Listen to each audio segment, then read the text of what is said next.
Državni zbor je zgodaj zjutraj po 20 urah razprave sprejel spremembe državnega proračuna za leto 2014, s čimer je izglasoval zaupnico vladi Alenke Bratušek.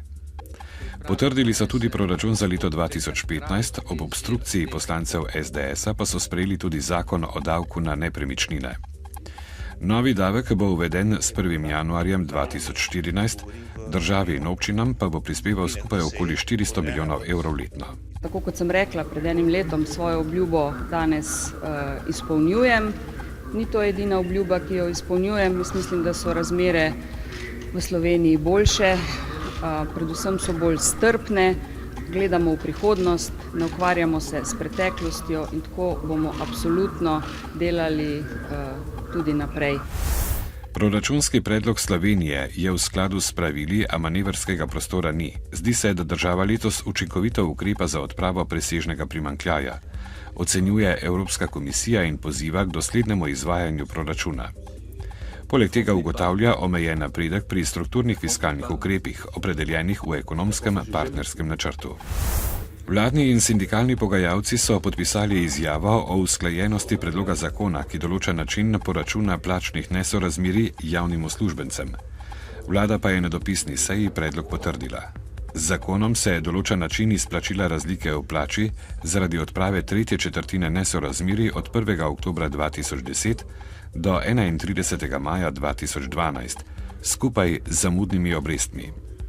Predlog določa izplačila v največ 2 obrokih, prvi se izplača najkasneje do konca februarja 2014, drugi pa najkasneje do konca januarja 2015. Tovarna olja Geja iz Slovenske Bistrice je imela v prvih 9 mesecih letos minimalno izgubo v višini 7.000 evrov, kar je znatno boljši rezultat kot v enakem obdobju lani, ko je podjetje prikazovalo skoraj 200 tisočakov čiste izgube. Družba je ustvarila za 18 milijonov evrov prihodkov od prodaje oziroma 17% manj kot lani. Danes se na cestah uradno začenja zimska sezona, med katero morajo biti vozila tudi primerno opremljena. Sezona po zakonu traja do 15. marca, vozniki pa morajo zimsko opremo uporabljati tudi zunaj tega obdobja, če so na cesti zimske razmere. Vozniku brez ustrezne opreme grozi denarna kazen v višini 40 evrov. Če ovira promet, pa kazen znaša 500 evrov in 5 kazenskih točk.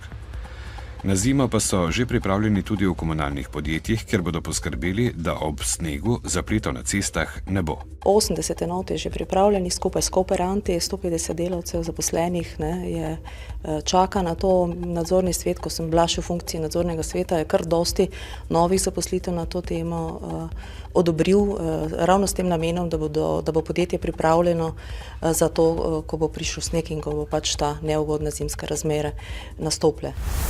V soboto bo na Primorskem in v Visokogorju pretežno jasno, drugod bo prevladovalo oblačno vreme. Burja bo popoldne oslabela in zvečer ponehala. V nedeljo bo delno jasno, po nižinah v notranjosti Slovenije bo zjutraj in dopoldne, ponekod pa večino dneva, megla ali nizka oblačnost. V ponedeljek bo zmerno do pretežno oblačno in po večini brez padavin. Danes v dnevniku televizije Maribor. Več kot 270 tisoč slovenskim otrokom so danes ponudili tradicionalni slovenski zajtrk. Kako mladi razmišljajo o prometni varnosti v mestu? Franc Kangler je na sodišču zanikal krivdo v primeru zaposlitve Astrid Bah. Novice Štajerske, Pomurja in Koroške ob 18.